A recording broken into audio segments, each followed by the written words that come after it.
ناانصافی کی ہے تو جناب میں قیامت والے دن حاضر ہوں، آپ میرے سے جواب لے سکتے ہیں۔ یہ بہت بڑا جملہ ہے، بہت بڑی بات ہے، اور یہ وہی شخص کہہ سکتا ہے جس کا ضمیر اور دل مطمئن ہو۔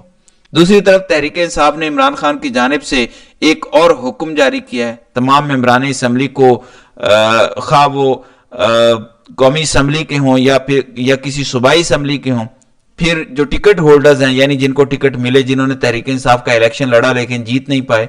تیسرے نمبر پر مختلف پارٹی کے عہدیداران کو یہ کہا گیا ہے کہ عید کے بعد عید کے دن تحریک انصاف کے شہداء نیز تحریک انصاف کے وہ لوگ جو اس وقت گرفتار ہیں، زیر حراست ہیں، ان کو وقت دیا جائے اور آپ اپنی عید ان کی فیملیز کے ساتھ گزاریں۔ اب ایک جانب یہ ہو رہا ہے عمران خان اپنے لوگوں کو شہداء اور قیدیوں کے گھر جانے کا کہہ رہے ہیں، جبکہ دوسری جانب عدالت نے حکم دیا تھا کہ عمران خان اور بشرا بی بی کی ہر ہفتے ملاقات کرائی جائے، عید سے پہلے بھی ایک ملاقات کرائی جائے، مگر اس پر عمل درآمد نہیں ہوا۔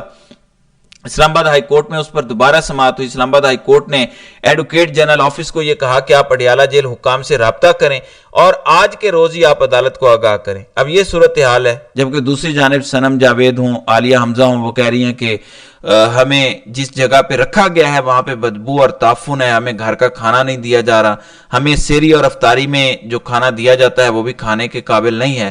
لیکن وہ کہہ رہے ہیں کہ یہ سب کچھ مریم نواز کی ایما پر ہو رہا ہے، اس کا ایک ہی مقصد ہے ہمیں توڑا جائے، لیکن ہم ٹوٹیں گے نہیں۔ دوسری جانب ناظرین کرام، آپ جانتے ہیں کہ یہ الیکشن کروانا چاہ رہے ہیں چیئرمین اور ڈپٹی چیئرمین سینٹ کا۔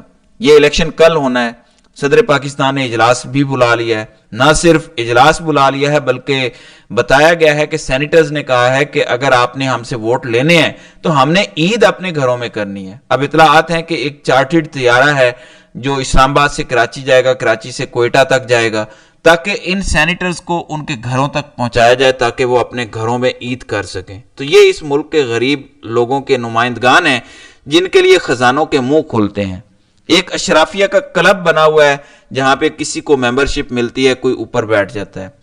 اب سنی اتحاد کونسل نے الیکشن کمیشن سے بھی رجوع کیا ہے کہ الیکٹورل کالج مکمل نہیں ہے، خیبر پختونخوا ہمارے ملک کا حصہ ہے، فیڈریشن کا وہ یونٹ ہے، اور ہاؤس آف فیڈریشن کے اندر آپ فیڈریشن کے ایک یونٹ کو اس کے حق سے محروم نہیں رکھ سکتے۔ ظاہر ہے الیکشن کمیشن کی کیا مجال ہے، الیکشن کمیشن تو خود اس پورے معاملے میں پارٹی ہے۔ جب آپ مخصوص نشستوں پر اوتھ نہ بھی ہوں تو آپ الیکشن روک دیتے ہیں۔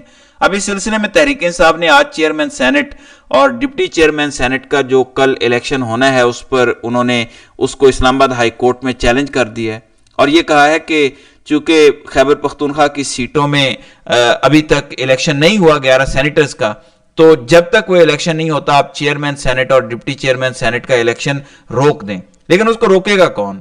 اب اس کے اوپر جسٹس اسلام آباد ہائی کورٹ نے فوری طور پر اعتراض عائد کیا ہے اور انہوں نے کہا کہ خیبر پختونخوا کی سینٹ نشستوں کا معاملہ آلریڈی پینڈنگ ہے پشاور ہائی کورٹ میں، اس لیے آپ اسلام آباد ہائی کورٹ کی بجائے پشاور ہائی کورٹ سے رجوع کریں۔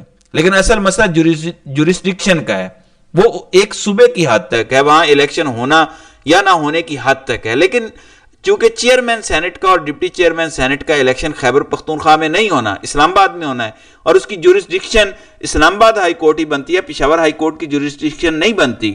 پشاور ہائی کورٹ ایک صوبے تک ہے اور وہ پورے ملک میں نہیں ہے، اس کا وفاقی دارالحکومت تک جوریسڈکشن نہیں ہے، یہ اسلام آباد ہائی کورٹ کی بنتی ہے۔ یہ الگ بات ہے کہ اسلام آباد ہائی کورٹ ریلیف جو ہے وہ دینا نہیں چاہتی اور اس پروسیس کو نہیں روکنا چاہتی، تو وہ ایک الگ بات ہے۔ لیکن قانونی نقطہ یہی ہے کہ اسلام آباد ہائی کورٹ کی جوریسڈکشن بنتی ہے، ان کی ڈومین بنتی ہے۔ پشاور ہائی کورٹ جس حد تک وہ سن سکتے تھے ان کا وہ بنتا تھا، یہ والا معاملہ بہرحال ان کا نہیں بنتا۔ اب اس پر تحریک انصاف اپنے طور پر کوشش ضرور کر رہی ہے کہ اس معاملے کو آج ہی سماعت کے لیے مقرر کروایا جائے اور اس میں شعیب شاہین، سیف علی نیازی، سیف علی ابڑو، ڈاکٹر زرکا، سینیٹر فلک ناز اس وقت اسلام آباد ہائی کورٹ میں جسٹس عامر فاروق کے عدالت میں موجود ہیں۔ کوشش ہے کہ اس معاملے کو آج ٹیک اپ کر لیا جائے تاکہ یہ معاملہ کسی کروٹ بیٹھ جائے اور اس میں کوئی نہ کوئی ریلیف آئے۔ آپ نے الیکشن روکنا ہے تو بھی آئے، آپ نے نہیں روکنا تو بھی آئے، لیکن میرا نہیں خیال کہ اس طرف معاملہ جائے گا۔ اس میں یہ ہو سکتا ہے کہ پاکستان تحریک انصاف جب یہ کہے کہ چونکہ یہ اب غیر آئینی معاملہ ہو گیا ہے، اب ایک صوبے کا حق مارنے والی بات ہے، اس لیے سینٹ کا ہاؤس نامکمل ہے، اس میں ایک صوبے کی نمائندگی نہیں ہے، الیکٹورل کالج مکمل نہیں ہے، تو یہ الیکشن بنیادی طور پر غیر آئینی اور غیر قانونی تصور کیا جائے تو پاکستان تحریک انصاف ممکنہ طور پر اس کا بائیکاٹ کر سکتی ہے۔ بہرحال کل سینٹ کا الیکشن ہے، اس حوالے سے دیکھتے ہیں کہ تحریک انصاف کیا کرتی ہے۔ تو ناظرین کرام، آپ کی اس ویڈیو کے حوالے سے کیا رائے ہے؟ آپ اپنی رائے کا اظہار کامنٹ سیکشن میں ضرور کیجیے گا۔